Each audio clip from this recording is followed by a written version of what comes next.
Kapag baha, ano ang dapat gagawin sa minivan? Kaya panoorin nyo hanggang dulo.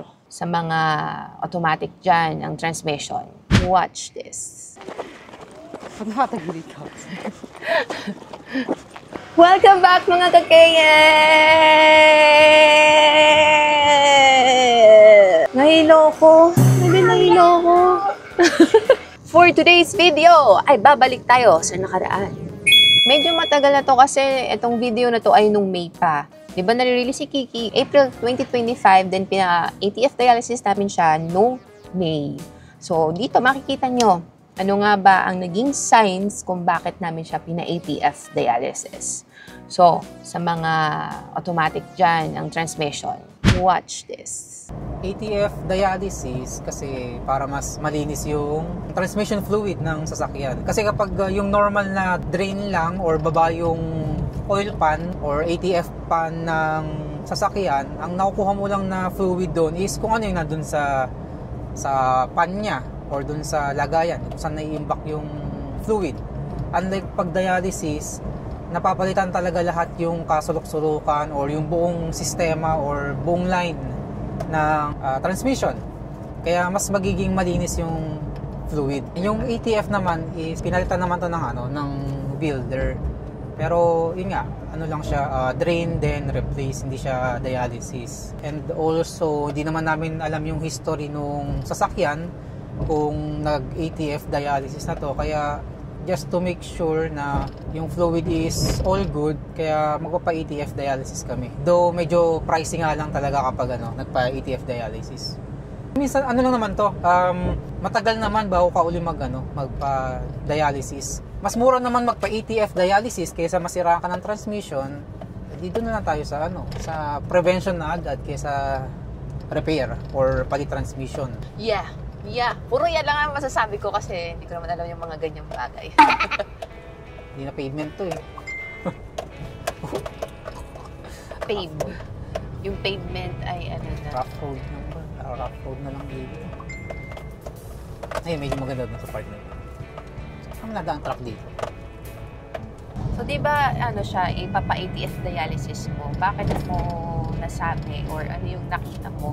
Bakit kailangan na niya ng ATF dialysis? Nung chinek kasi yung fluid or yung level ng ATF, ang kulay ng ATF is red. Pero nung pag-check ko is parang clear na may pagka-brown na yung color ng ATF natin. Tapos ayun, nag-double check sa sa internet. Ayun, pag ganun daw kulay, need for replacement. Pero siguro dahil rin nga, ang ginawa lang din kasi nga dati is drain tapos refill lang. So humalo yung mga lumang oil dun sa bago, kaya nag-iba agad yung kulay. Kasi tiyatakbo pa lang naman ito mga 2,500 since nung nakuha natin. Sigurado hindi man nalalayo yun mula ng palitan nila ng fluid. Kasi hindi man nila ibabiyahe ng sobrang layo to.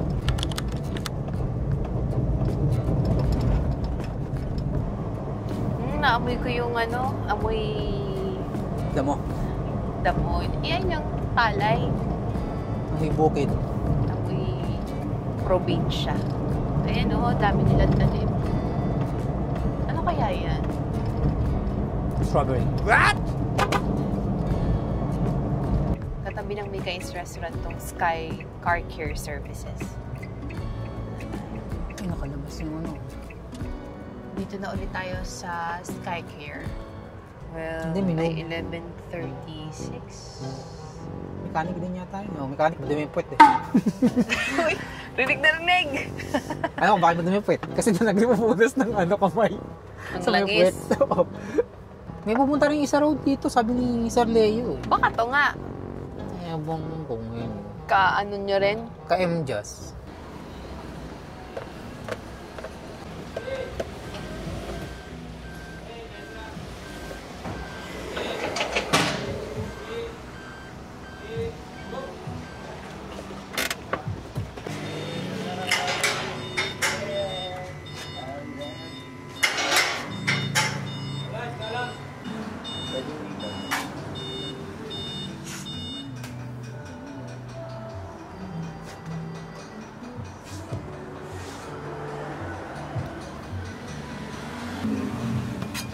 Kinain ng taga-DMV, taga lang ito. Ayan o. Itong bracket. Ito na okay lang na ito.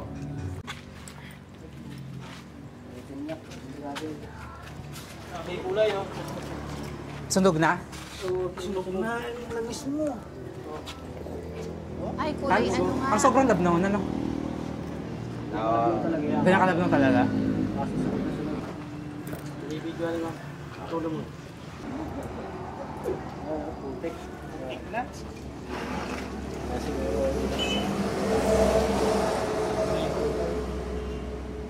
Maitim na si Kiki. Hindi naman pula. Maitim na. So, yung connected na siya sa house. Dialysis na. Yan, nire-ready si Kiki for ATF dialysis. So, as per nakita natin ang itim na nung fluid.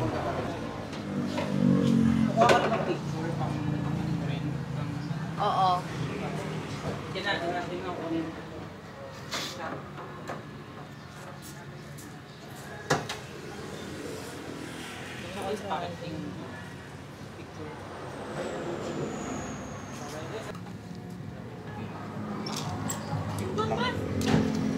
Oh, makikita nga dito. Yung lalabas yung use, yung old, tapos yung new.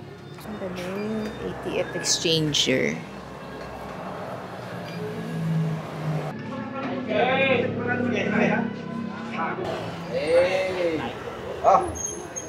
Ah, ayun na, ang itim.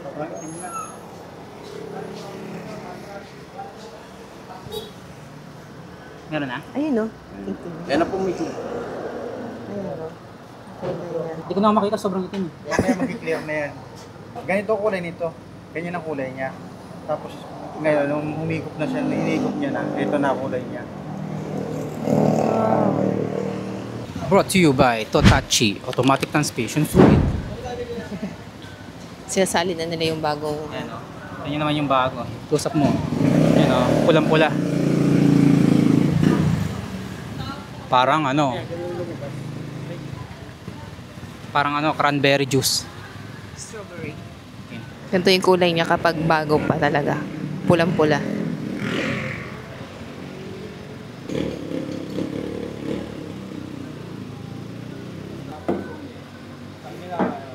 Kulay ano siya? Gray. Dark gray. Ang sabi dito mga 1 hour yung dialysis. Dito ulit tayo ngayon sa Sky Car Care Service. Umaandar pala ang makina. Ay, ayan na. Umiikot na. Kulay pula na. Ano yung sabihin na? I-start na yung dialysis. Ito yung luma. Ayan, maitim. Tapos yun yung bago. Mapula. Parang cranberry juice. Ang kulay. Mailig ka sa cranberry. No? Makikita na yung bola. Kanina wala talaga. Lumalabas-labas na yun. Sumisilip na yung bola. Oo, yan na. Silip na. So, medyo nagki-clear na siya. Eh, na sobrang itim talaga eh. Hindi mo kita yung bolang umikot-ikot sa loob. Parang ganito. Pangalawang can na ng ATF fluid. Ilang litro yan? Yung isang can? Ayan. Ang ganyan. 4 liters. 4 liters. So, bali 8 liters na. Pangbanlaw yung una. Pero hindi nga yung... pero mga 3 point something lang yata yung capacity. Mga 3.8. 3.8 yung capacity. Capacity ng ATF na kailangan i-carga. Siyempre, kailangan salinan ng bago para ma-flash out Malinis. yung luma. Hanggang sa maging pareho na yung kulay niya. Medyo nakikita na.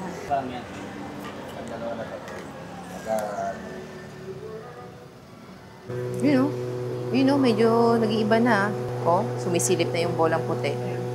Ay na, halos kita na. Oh. Ayun, pula na. Pumupula na. Kapula na siya. Mas na. At least may may pagkapula na. Hindi katulad kanina na dark or brown. Tapos yung pinakauna, hindi mo makita yung bola eh. Ayan na, gumaganda na yung kulay niya. Sumisilip na yung bola. Kanina wala, di ba? Hindi nyo makita. Pero kung gusto niyo pang mas malinaw, mga 4. Pero hindi namin ina-advise ko, sir. Ano ba, nag-iisip ka? Nag-decide ka kung ano? Hindi, tingnan ko pula pa eh. Pero sa susunod na balik, dalawang ano pa rin siya, dalawang salang pa rin. Baka isa na lang. Isa na lang. Kasi hindi naman kagaya kanina na. Oo, sobrang doon. Oh. Baka next 40,000. Next 40,000 o gusto nyo 20,000 kung may mga budget. Kung may budget kayo. Para mangyayari lang po change short, gano'n. Mm. Pero isasalang lang natin sa ano. Ayan. Medyo magastos lang kasi yung ng labor. Kasi kung dadagdagan natin isa mabibigla nga kayo sa gastos. Bigla na nga ako sa dalawa eh. Oo. 7 plus na yun. Yung dalawa. Oh, yung dalawang buting yan. Kasi kung babala man ng oil pan, di kung ano lang matatanggal sa oil pan, yun lang din yung ibabalik natin. Pag gumalo na yung sa torque converter, ganun pa rin ang magiging kulay. Yung nasa torque converter, saka ihalo natin bago. Halo lang din. Lang. Ngayon, nagde-decide siya kung maglalagay pa ng panibagong ganyan, galon. Ito na kasi yung kulay niya ngayon. So, nagde-decide siya kung papalagyan pa o next time na lang. Sa bago. Ayan. Bright ang color niya eh. I mean, ma-red na siya, pero hindi siya ganun ka-bright na tulad ng bago. Eh, sabi, kung gusto rin na ganun ka-bright, baka dalawang ganyan pa, dalawang lata pa. Sobrang mahal. Ano ba? Pag inanuhan natin yan ng isa pa, pwede na sa 40,000. Bago Tapos saka na lang uli mag-dialysis pag matagal na uli. siguro mga 80, gano'n. O di, isa na natin. Sayang yung labor eh. Pares ng labor na lang. Ayun nga po, inano ko. Yun nga eh. O sige po, isa na lang. Kasi yung 2.5 na labor, kaparesyo na rin, malapit na rin dito eh. Baba. Isa pa. Isa pa sir. Sayang. Isa pa po, isa pa. Ayan, nagdesisyon na ulit si KP na lagyan pa ng isa. 3 na yung magagamit. Kasi sayang yung yung labor ng session na to eh. Pag next time, labor plus isang lata uli. Adi, diretso ko na. Next time, dito. At least pag mas malinis na yung ATF, pwede lang, babapan na lang, tapos salin. Init na lang ng filter. 2 liters na lang. Baka labor na lang pagbababa ng oil pan.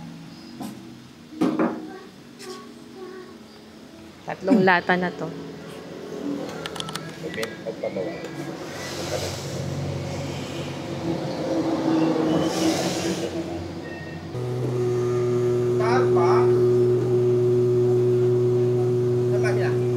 Ano yun? Titignan nyo? Ano titignan nyo, mahal? Para hindi ka ma-absorb yung minute. Ito. Ang laki pala ng nito? Ng owning. Ayan na! Konti na lang no? Taga isa pa nga siguro. Pero kaya gastos na. Isipin mo lang, minsan lang to. Kaya na talaga, Minsan. kaysa naman sa automatic transmission kayo Madali. Ano? Oo. Ay, mama. Ano ang paano mo? Pagpapalis mo? Parang pareho tayo. Sabi mo, yung may masikip, tapos biglang dagaan. Ay, sabi mo, bakit? Sabi sir, bakit secondary gearbox? Nakaharang yung ano. Ganyan din ba yung sa isang pinapit? Ah? Napakasagabal. Hindi. Ang sa akin nasa gilid. Sa akin, okay yung ginamit ko kanina. Okay. Ano, bakit? Bakit? Unang version. Nakaharang sa peda, no? Parang pangilan pa lang ako. Kumbaga nag-upgrade na sila sa mga sumunod na yung mga unit. Nakita mo yun sa kanya. Nakita mo yun. May nakaharang doon na yun. Yung between ng brake tsaka ng ano. Yung sa atin kasi nasa gilid nandoon. Basta walang ganyan.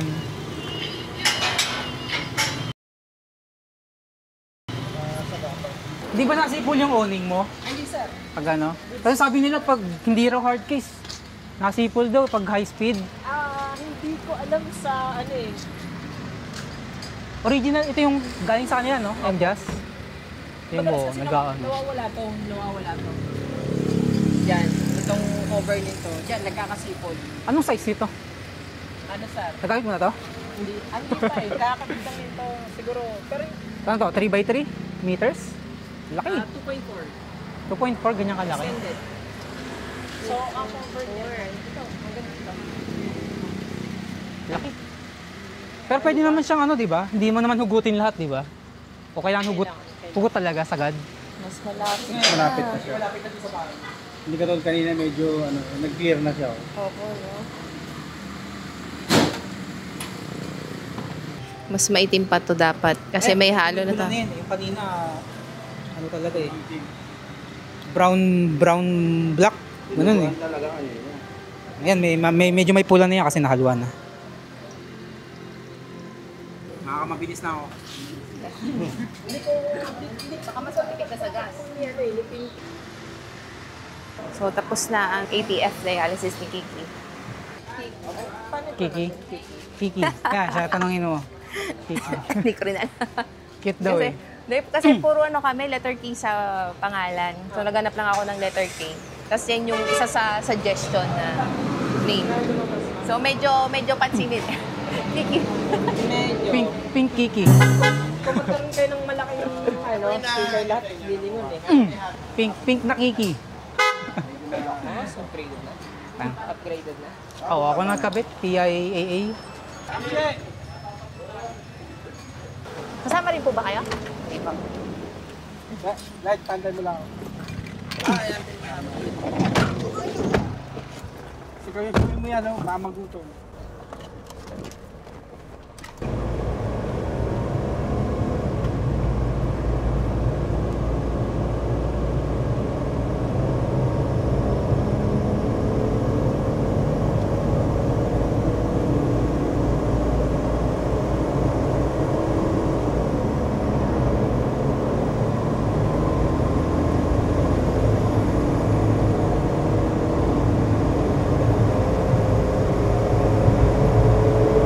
Nararamdaman nyo ba yung shifter? Ha? Ngayon? Hindi pa uli nagpapalit. Ha?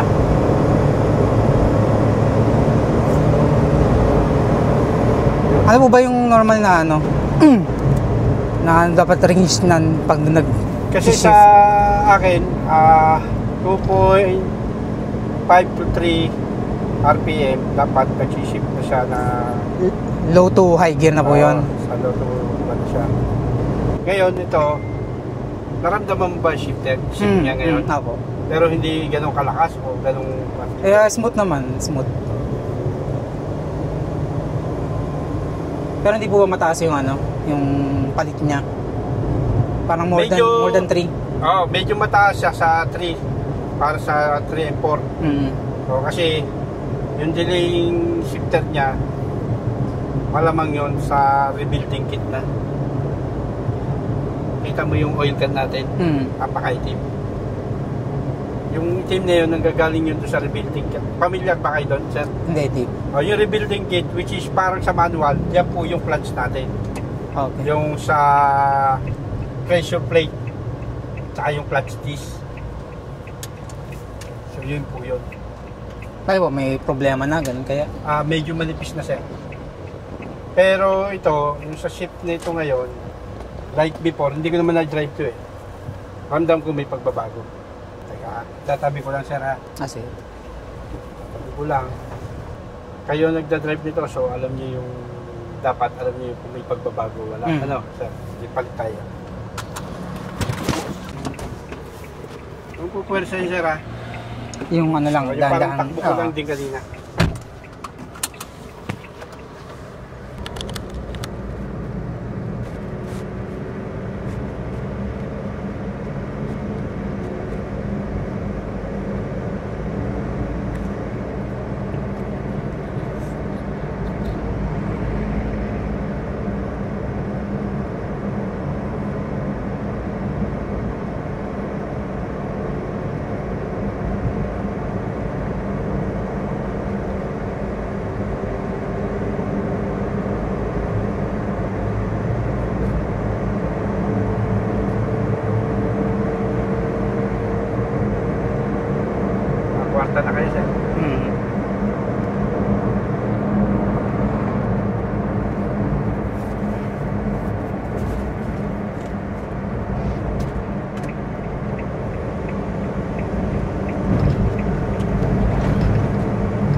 Ano po, mas naging smooth. Saka yung shifting niya sa 3 and 4, halos hindi mo na nararamdaman. Ano yan? Malapit na tayo. Baka daw mapalagpas mapauwi tayo sa inyo bubuhayin niyo pa ako niya. May pagbabago, sir? Apo. Oo. Maliban na lang maganda, talaga sir. dun saan. Mas Bayan po yun, parang, ano yun, parang may problema na sa transmission kasi mataas na yung RPM change niya. Not necessarily, kasi ayoko sabihin problema yon. Mhm. Kasi eventually, kasi yon talagang, kumbaga, wear and tear. At some point po talaga. Oo. Mhm. Na pagdating ng panahon, experience mo yan. Mhm. So technically, pag gusto mong wala yan, pa-overreview pa natin, papalitan ng rebuilding kit. Okay. Magkano po inaabot yung ganyan? Actually, wala Estimate. akong idea. Ay, wala At the po. same time, Hindi po wala kayo akong nag-ano? technician yan. Oo. Kaya tayo sa mga transmission specialist na. Opo, oo. Mhm. Pero, Kasi ang problema nun, baka mamaya wala rin silang parts kasi yeah. ano eh. Oo. Kasi Kasi ang sa akin okay, alam mo ang okay sa akin, dapat. Hindi ko mararamdaman yung palo ng Shifting. segunda mo. Mhm. Naramdaman ko pa rin Naramdaman ko, which is napakaliit na percentage. Siyempre, hindi ko masasabing gano'n ako ka-sensitive. Pero sensitive ako sa gano'n. So sabi ko, Kasi mas sanay rin po kayo Oo. na ano. pero yung 3 and 4 mo, smooth siya. Smooth yung yung shift Oo. niya. Wala yung parang kadyot Oo, na tinatawag yung pero sa gumaganon. sa Pakiramdam. primera at sa segunda, May konti pa. mabilis naman siya nag-shift siya. And then yung second shift, naramdaman ko, gumagano siya. Mhm. Kahit nung ikaw nag-drive. So technically, sa akin, parang Hindi pa ganun. 75% lang ako Ah, ah. na happy ako doon. Mhm. Okay? So, okay na sir. Apo. Sige. Thank you sir. Sige po. Pag city, 11 to 12 siguro kasi mas matraffic nun eh. Sa Santa Rosa. Nagna-9 pa nga ako minsan eh. Pag ano, ang tagal depende sa traffic. Pero umaabot din ng 9. Tsaka yun nga, laking epekto rin ng naka all-wheel drive lagi. Kasi, ikot mo na lang. Ganyan din ba yun sa'yo? May tigas tapos may lalambot. Yung sa akin nga lang medyo may ingay. Sige tayo. Pero yung akin, may kunting ampong yung akin. Siguro dahil gamit na gamit ko yung akin. Oo. Ay. Tingnan niyo yung ginagawa ko doon. Nakita mo na yung project niya? Nakita niya? Pero yun nga, saka na ako mag-upgrade kasi unahin ko PMS. Sir, pwede na? Lisan. Sir, hindi ko power sa kanya. Oo nga, kasi yung power ko niya, hindi pa wala pa ko dito. Okay. Pinaparok para sa inyo kung gaano rin siya kalang. Yung gusto ko sa kape. Anong conversion niya? Oo. Wala nang maraming ganun-ganun. Ano yan? Diretso. Ako nga, driver din tayo. Hindi, pero syempre, hindi pa naka-power steering yun. Sir, ano nga po ba tawag dito sa conversion mo? Hindi siya malagotok. Pero alam mo Kasi ano siya kanya eh, diretso ganun eh. Yung sa atin kasi, baba, tapos ganun, tapos may isa pa yata yun. Ganun, palubog. Ito talaga yung mga original na design para kapag Kasi yung sa atin yata, di ba, may paganan, tapos paganon, tapos dumlusot mo yata nun eh. Yun yung original niya eh, na pwesto. matapos tayo, binabisit. Magalaw pa nga yan, hindi pa kasi nakapit. Ito, babaliktad niya. Nakabaliktad na yan. Pero, ay, pinapatanong pala sir, magkano ang pabaliktad ng switch daw? Ako din, sir. Yung aayusin lang yung sa side mirror tsaka yung sa window. Meron yung pwedeng DIY, may DQ na nun eh. Hindi kasi meron mga hindi naman maano sa electrical eh. Mag DIY kaya papagawa nila talaga.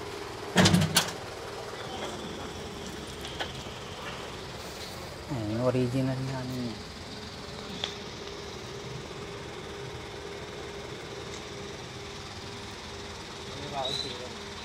Tapos original AC yung gagamitin kasi walang dito yung nakalusot eh. Parang ako ganun yun eh. Sa akin, puro Condenser. stock lang natin. Yung lang nabuto sa yung sa steering talaga. Sir, para sa yung tube na black, na malaki to? Itong nasa kalpa. Ano yun, yung breather yun. Para... Nakaduktong to doon sa air cleaner. Oh, okay. Sa intake yan, Diyan nahigop. Dito na higit. Sa papuntang sa filter box. Hindi nga pala pag kayo luluson nyo ng bahaya, tuturo siya. Okay lang sa ito. Taas mo lang ito pag kung talagang lulubog na kayo sa tubig. Pag talagang hindi na-abot, edi... Mga hilahin lang. Tanggalin nyo na yung battery yan. Ganun nyo mo lang. Basta wag lang umabot. Huwag lang makahigop ng tubig. Eh sir, paano pag pumasok doon sa may filter? Ito, hindi nga. Iangat mo. Okay lang. Basta wag lang yung sa may sa may hose na yun. Ganyan mo lang yung air cleaner na yan. Ito kasi yung karugtong nun ito. Oo. Basta wag lang yung nasa upper part. Kasi yun na yung papuntang engine. Engine na ito eh. Hindi na nakahigop. Wala na. Mamatay na kayo na. Yari.